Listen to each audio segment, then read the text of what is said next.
Okay, welcome on in everyone to IB Experience's annual AP webinar. So my name is Jim Wismer. Looking at our participants list today, I believe I've spoken with most of you. I oversee all of our tutoring for SATs, ACTs, AP exams, and academic subjects here at IB Experience. I'm joined by Torie Berke. Torie, you want to introduce yourself and your role? Yeah, so hi, I'm Torie. I'm the Assistant Director of Tutoring here at IB Experience. I do a little bit of everything, but I mostly am in charge of scheduling. So anybody that's started with a tutor has definitely spoken with me. And I also am in charge of matching the tutors to the students. So whatever you put in those little forms, I read them all, and then I make a perfect selection. Well, hopefully perfect. Awesome. So what we'd like to do tonight is take you through everything you need to know about AP exams. So for parents that have been through this process with older students before, some of this may be a review and some might be things that you had never realized before. But essentially, what is an AP exam? It's a standardized test given at the culmination of an AP course.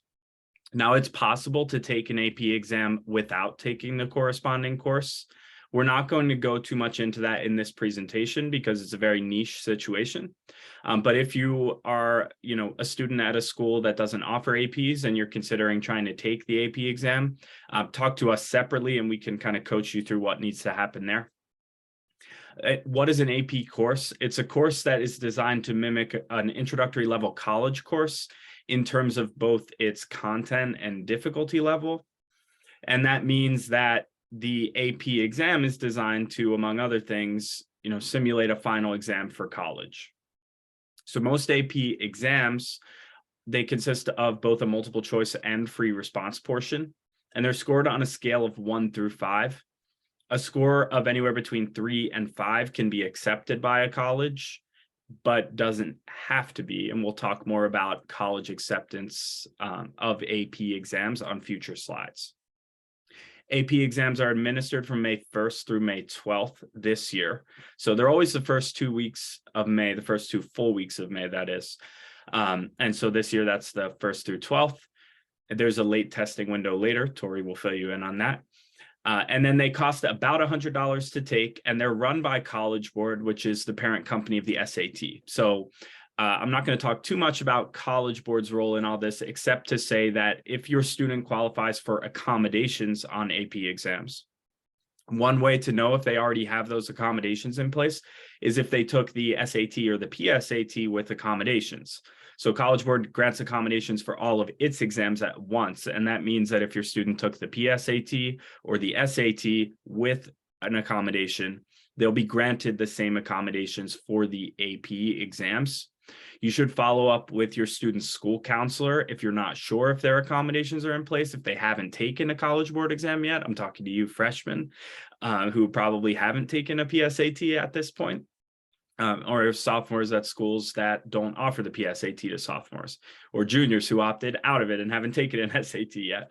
All of you should be following up right away at this point with your school counselors to make sure that accommodations that you get on tests in school are going to be in place on AP exams like the College Board. If you don't get accommodations on exams at school, then you're unlikely to qualify for them here, so it's a moot point.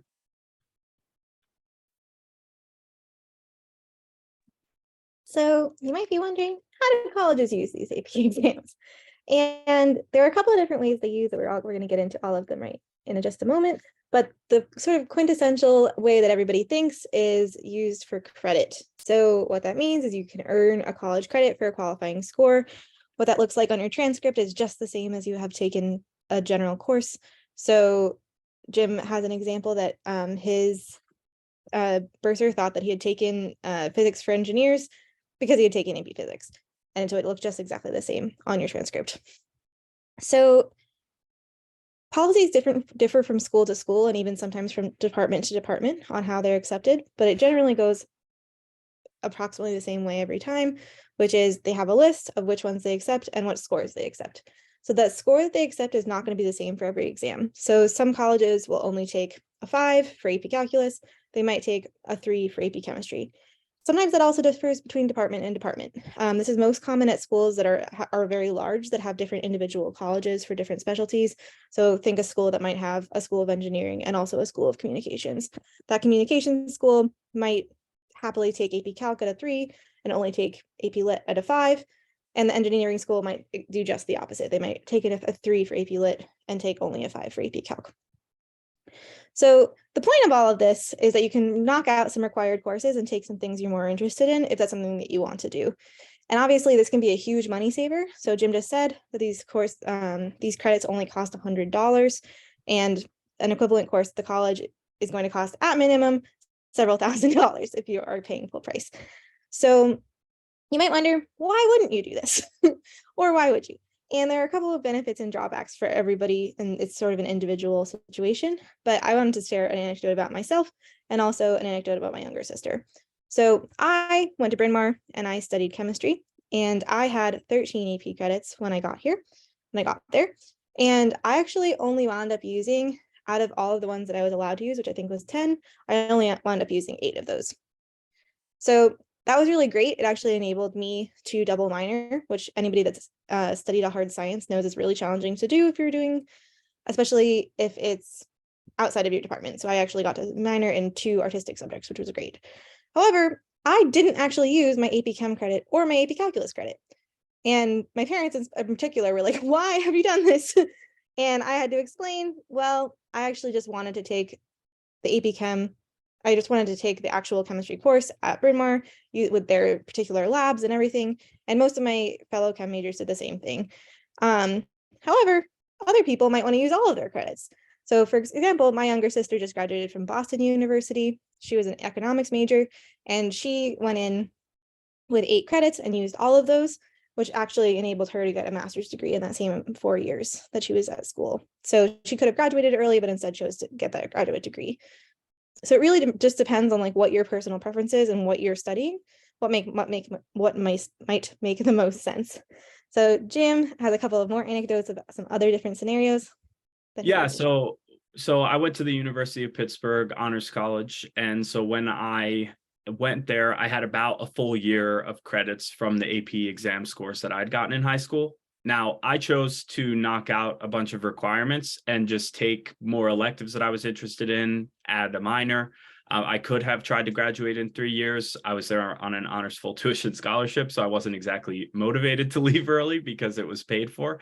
On the other hand, my roommate, he had a partial scholarship, but also had plans to go on for a PhD.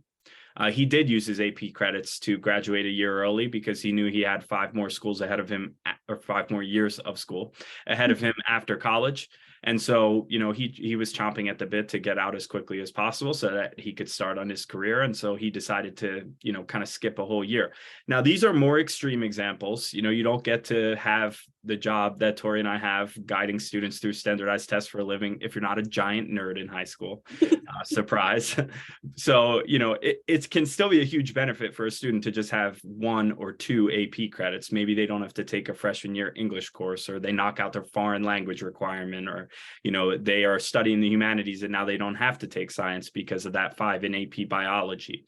So there are a lot of great ways to use AP credits. If your student's taking a lot of APs, they can give themselves some kind of significant advantage in college, but they don't have to by any means.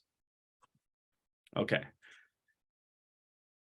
Now, the next sort of way that APs are used at the college level is in placement. So this is a situation where you can skip a level of a course. You're not necessarily going to get credit toward graduation for the courses you're skipping, but you can go right into a higher level, more interesting version of a course. So the classic example here is foreign language. Typically, an AP high school class is going to be the level of a 3rd level language class at a college. So essentially, some colleges might give you credit for Spanish 3 for the AP Spanish exam. But other colleges may just give you placement into Spanish 4 and say, you can't have credit for Spanish 3 because our Spanish 3 is quite a bit different from the AP exam, and we don't feel that that is enough to grant you credit. But you can come in as a freshman and your first semester take Spanish 4 right away. So some colleges will give you credit for Spanish 3 and you're just skipping 1 and 2. and then you take 4. Other colleges are letting you skip 1, 2, and 3, no credit, but still let you take 4. And that's just one example of how it can break down. Another common example is colleges often have like a freshman writing course that several students, or really all students, are required to take.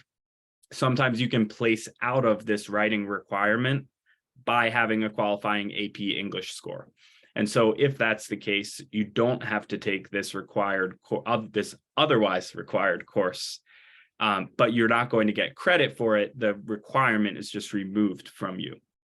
So in both of these examples, you're not unfortunately saving that couple $1,000s on the college course by actually getting the credit. You're going to have to pay for other courses towards graduation instead, but it frees you up again to take things that you're more interested in earlier. And the final way that AP exams are used by colleges is for admissions. Now, the first thing I want to say here is that no college requires AP scores. What they can do is add context to a student's grades. So, for example, I hear from a lot of our students, there's always that one AP teacher at the high school that, really rarely gives out A's. Everyone's getting, B's and B pluses, but somehow they're all getting 5s on the AP exam. And that's because that teacher is teaching the material at a really high level, but asking a whole lot of students to get that A. So you can show a college admissions officer, hey, I did get a B plus in AP chemistry, but guess what? I got a 5 on the AP exam. You're showing them, look at the high college level that I mastered this material to. Sorry, I didn't get the A in the class, but you can see that it was not for any lack of trying on my part. I did this at the highest pass that College Board will give you. Sometimes AP exams are encouraged for submission by colleges. This can especially be true for students that are applying test optional. And when we say test optional, we really mean SAT or ACT optional. When a student applies without an SAT or ACT score, it can be really helpful to include these AP scores to show colleges, hey, I do have some standardized testing to show you. I just don't believe that the SAT or ACT is going to be an asset on my application, so I'm not going to share that with you.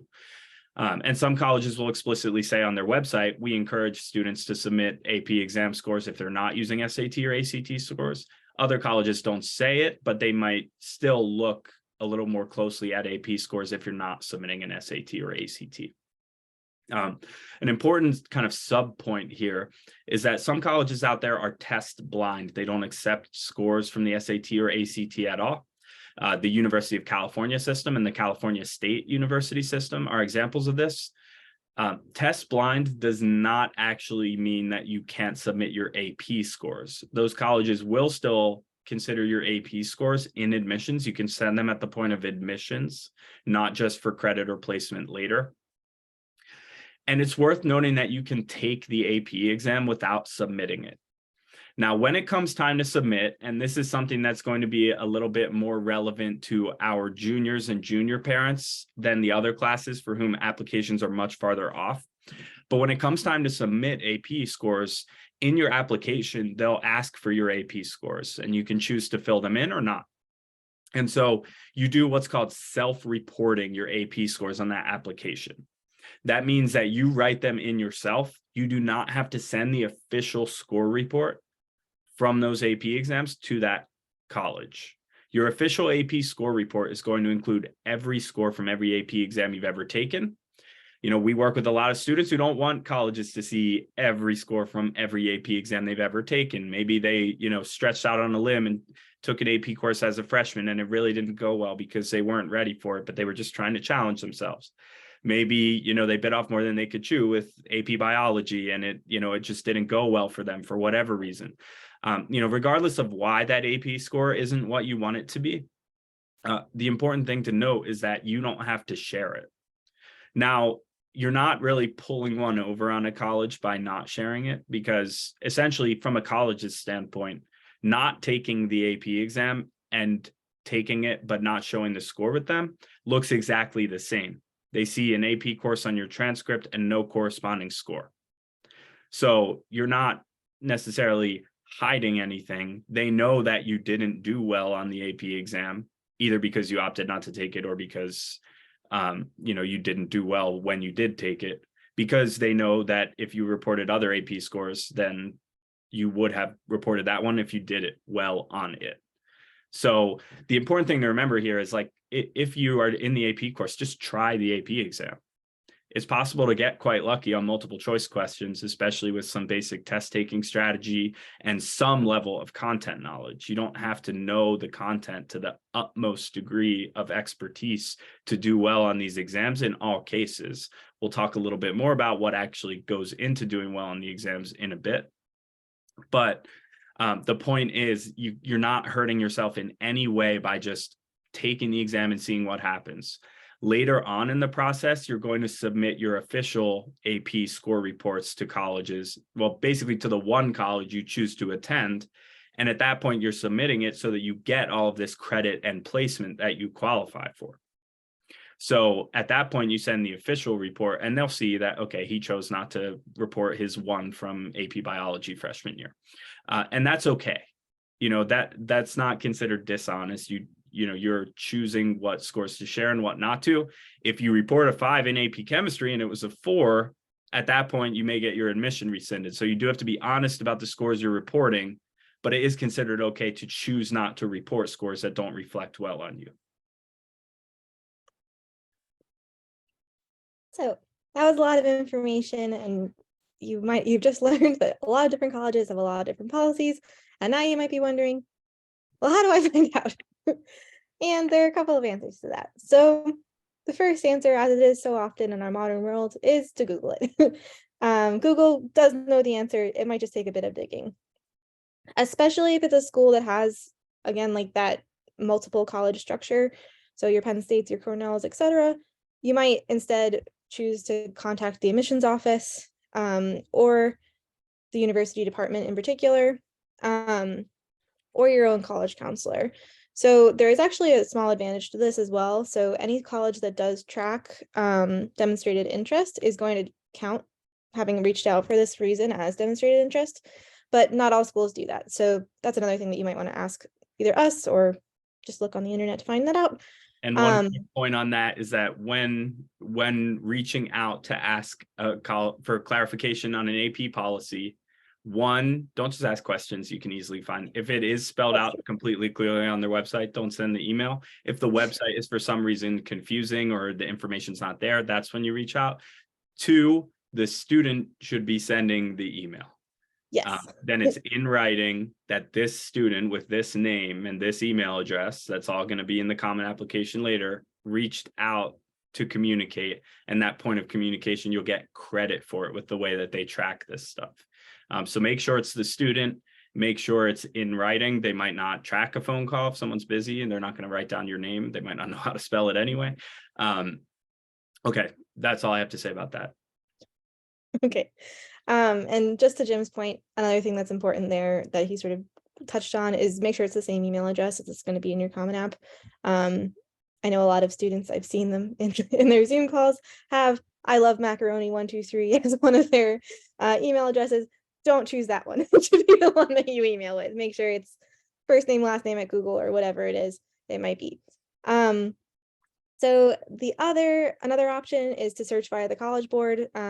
Everybody that's in this webinar right now, and if you're getting it later, we'll have a link to this right on the slides. That is a pretty easy way to find out, although again, sometimes it's a little bit confusing. Another way to find out is just to email us and we will do the finding out for you. And we are more than happy to do that, and we'll get back to you as soon as we can. So one thing that we wanted to include is just a schedule of when these AP exams are. The vast majority of you, if not all of you, are parents of teenagers, and we all know that sometimes teenagers are not the most forthcoming with what their commitments are and what exactly dates they are. So here they are. This is the first week only of AP exams, and you might notice that some of these exams happen at the same time. That might seem like a catastrophe, and in fact is not really a big deal at all. But you do need to make sure that the student knows that now and reaches out to their college counselor or their guidance counselor at their school, and gets that sorted out right away. So all that means is they're going to be put into the week after AP testing happens. There's this late testing window. It's the same exact thing that would happen if your student got sick on that day, or I guess it's pretty much those two scenarios only. And it's not a big deal at all, but it is something that you want to get sorted out. You can Something, actually also possibly get late testing for an athletic competition on the day of the test. So like a state championship for track and field or something like that. good information.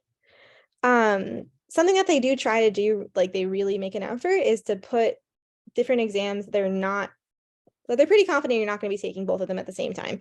So you might notice here on Friday, May 5th, European history, so AP Euro as it's often called, and AP US history or APUSH, those things are happening on the same day at the same time. The vast majority of people are not going to be taking both those classes at once. They might want to take those classes on different years.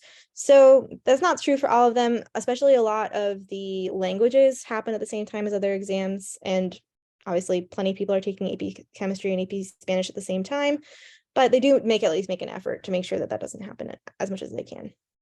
So here is the second week of the exams, and it's just the same thing. We would encourage you to take a little note about when your students' tests are. And here again is another example. You physically cannot take AP Calc AB and AP Calc BC at the same time, so they put those on the same day. So awesome. Yes. Okay, so let's talk about what goes into how to prepare for an AP exam. So the very first step in this whole process is to evaluate your comfort level with the content material that the course has covered so far and identify what you need to review in depth. So the first kind of step to doing this is taking a look at your grades. So I want to use a cautionary tale here. Grade inflation has been on the rise in American high schools for the past several decades, parents. So in other words, it's much, much easier to get an A nowadays than it was when you were in school. And the percentage of students applying to college with an A average increases every year.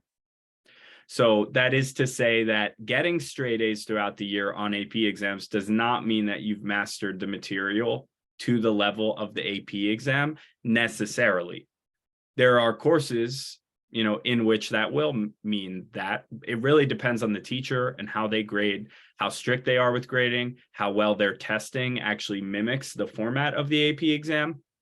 So in other words, I would say that grades lower than A tell you more than grades that are A. So A doesn't necessarily mean you're in the clear, but B's and C's on certain units are going to tell you these are the things that I really need to go back and make sure I'm reviewing in depth if I want to do well on this exam. So practice tests and free response questions are very helpful. You'll hear us use the term FRQ for the rest of the presentation. That's our little industry insider term for a free response question. It just means that it's open-ended. You write your response. It could be a word problem in math where you have to show all your work, or something you have to respond to in essay format. And so practicing those things are going to be really helpful. Practice on multiple choice. It gives you pretty direct feedback. Did you get the question right or wrong? What are the topics you got questions wrong on? You need to review those things. Students should also get in the habit of circling multiple choice questions where they're taking an educated guess, because they probably have something they need to review there, even if there's a 50-50 chance they get that right because they were able to eliminate two of the choices. And so the multiple choice is going to give you direct feedback because you're going to get questions wrong. The free response questions, or FRQs, are going to give you more indirect feedback. And that's because no student is able to fairly grade themselves on these free response questions. What they can do, though, is consider their comfort level. How easy was it for you to actually compose a response to that free response question in the amount of time you're supposed to use for it? So if you found it easy and comfortable and you were able to write, a coherent response, that's a good sign. You would still want a teacher or tutor to review that. Again, some teachers are better than others at actually assigning questions either for homework or for tests in the format of these free response questions so that students are good and practiced in them. Other teachers do not do as much to prepare students for the actual free response questions. And that's a case where it might make sense to bring in some outside tutoring to make sure that that format is mastered. Because the format of the free response questions is actually very, very critical for a student's score. Typically, the free response questions are going to be half or even more than half of the score on these exams. And so one free response question on every test but the math tests. One free response question is not going to involve knowledge of the actual subject. Meaning, and an example here I'm using for parents and students would be like the document-based question in AP US history. You don't have to know historical facts to be able to answer that question. You have to master the strategy of reading those documents, pulling the relevant information from them, and answering the question in the format of essay that the AP graders are looking for. So for that kind of thing, mastering the content is not so important. It's going to be really important for the rest of the exam, but mastering the format of the exam is super important. The other thing I'd say when it comes to format of the exam is that juniors who have already done test prep for the SAT and ACT, they're going to have a pretty high level of fluency with multiple choice questions and basic multiple choice strategy.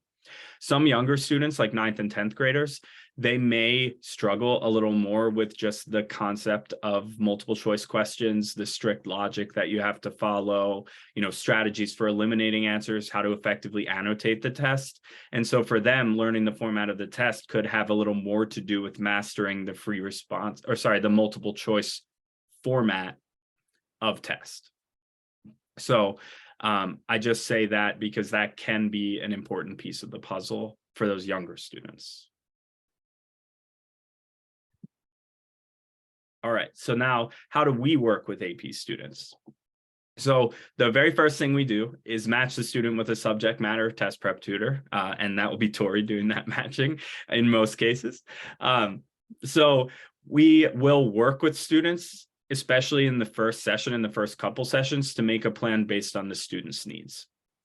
So typically, I would say if a student hasn't started preparing for these AP exams, now is the time to start. Now, our most typical cadence for this kind of tutoring would be once a week for an hour-long session. That's not going to be right for every student.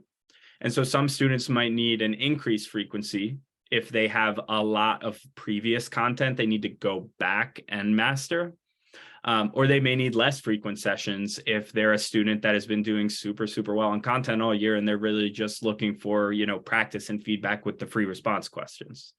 But I'd recommend starting now, and we can always turn the dials up and down on the frequency of those sessions based on that. We will assign assignments for each student based on what they need.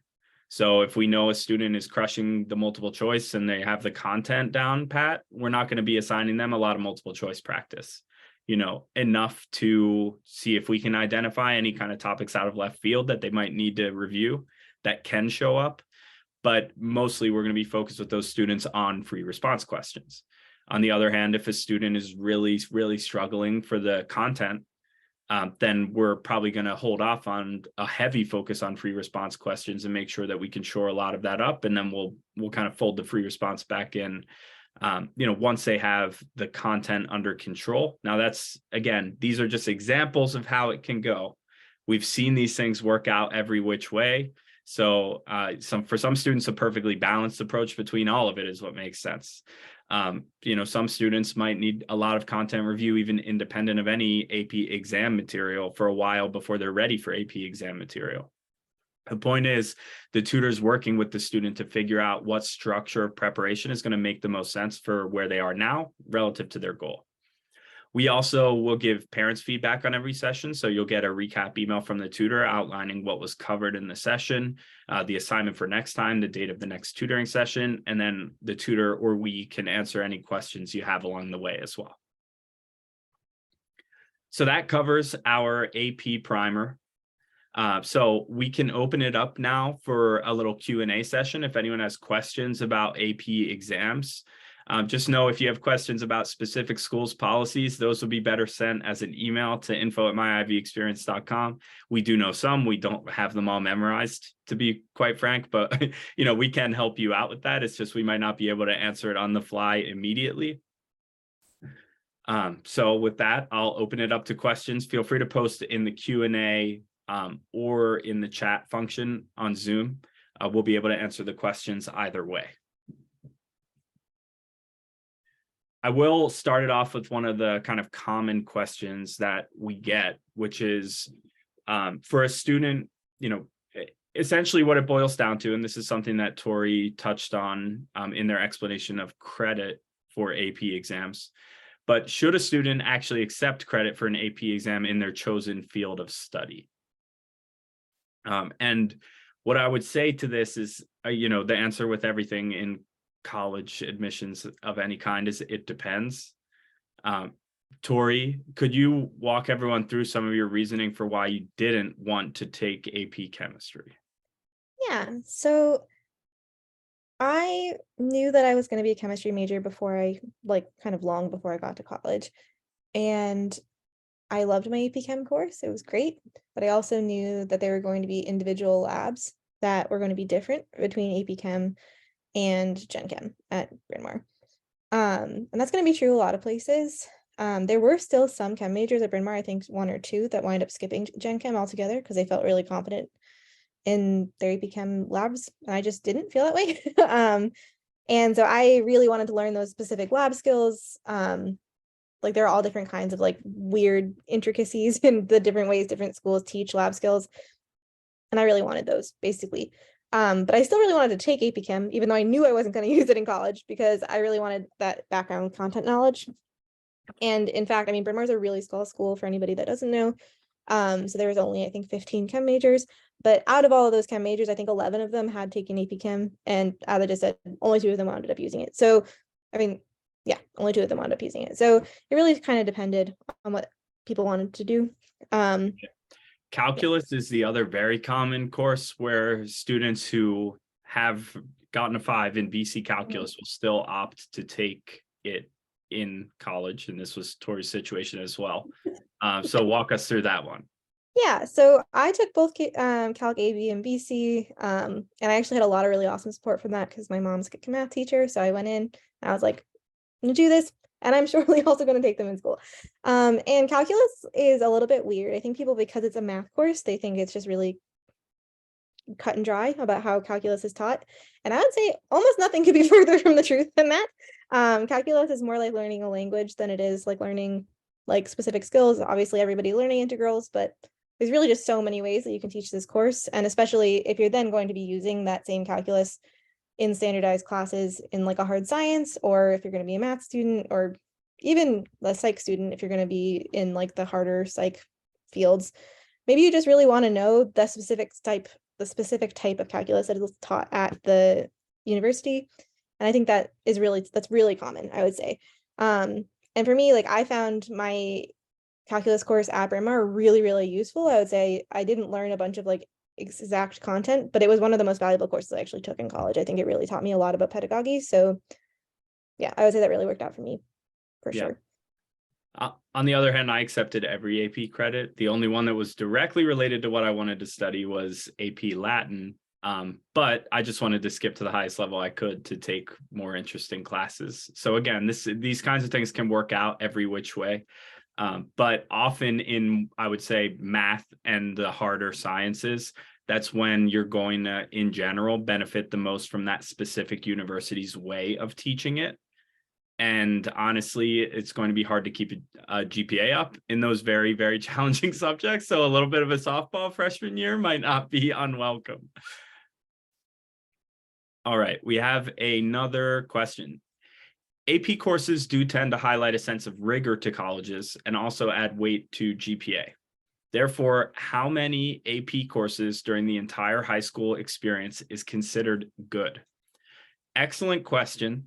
The answer in 2 words is it depends. Surprise. So the reason for that answer is that I can kind of frame this a few ways, but when it comes to course selection, what students should really be focusing on is finding a course of study that is going to be challenging to them, but that they can still do well in, right?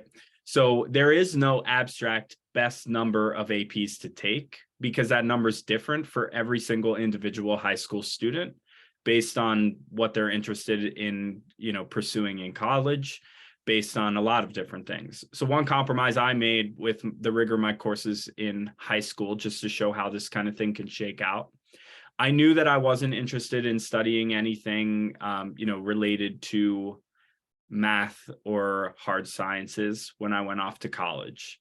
And so I chose to take AB calculus instead of BC. I had an A in the prerequisite course to both, and my teacher wanted me to take BC because she thought I'd do well in it.